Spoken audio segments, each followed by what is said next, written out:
Bengkel ni bukan sekadar tempat kerja, ini markas, ini keluarga.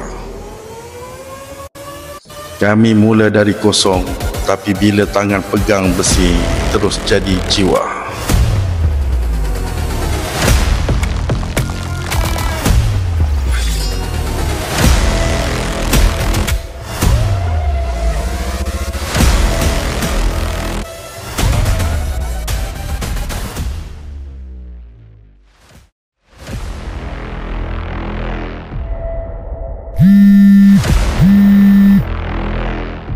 Darren, aku nak kau dapatkan dokumen itu sekarang juga.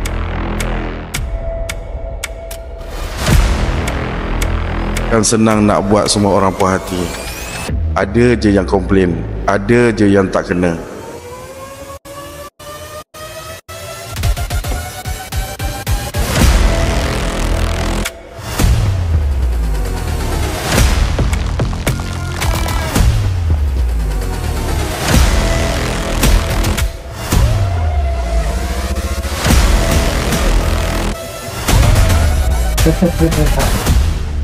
Saya lupa je.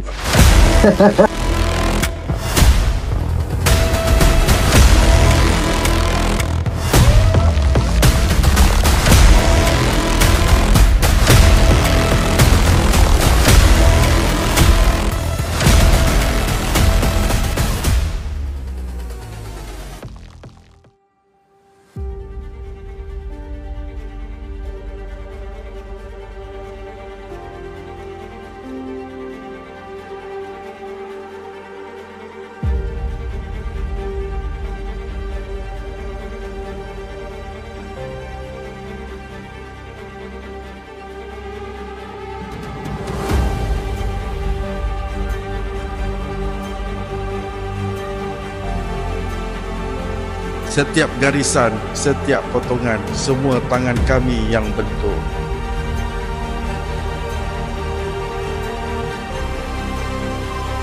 Ini jalan kami, ini karya kami, ini Syambodikit. Salam teraka dan salam pada follower. So, terima kasih menonton Syambodikit Jalan Kami daripada parodi Look Brother. So pada trackers yang di luar sana, yang kalau untuk semua model kenderaan iaitu Ford sampai ke D-Max, Hilux, Triton semua, anything, kalau nak makeover style tinggi, style lowered, ataupun kereta semua jenis BMW, Nissan, anything semua, nak air tangan daripada Bosham, cara make up Bosham, boleh datang ke Syambodikit untuk mendapatkan keterangan lebih lanjut lagi. Apa-apa pun, pancarkan aura bersama Syambodikit.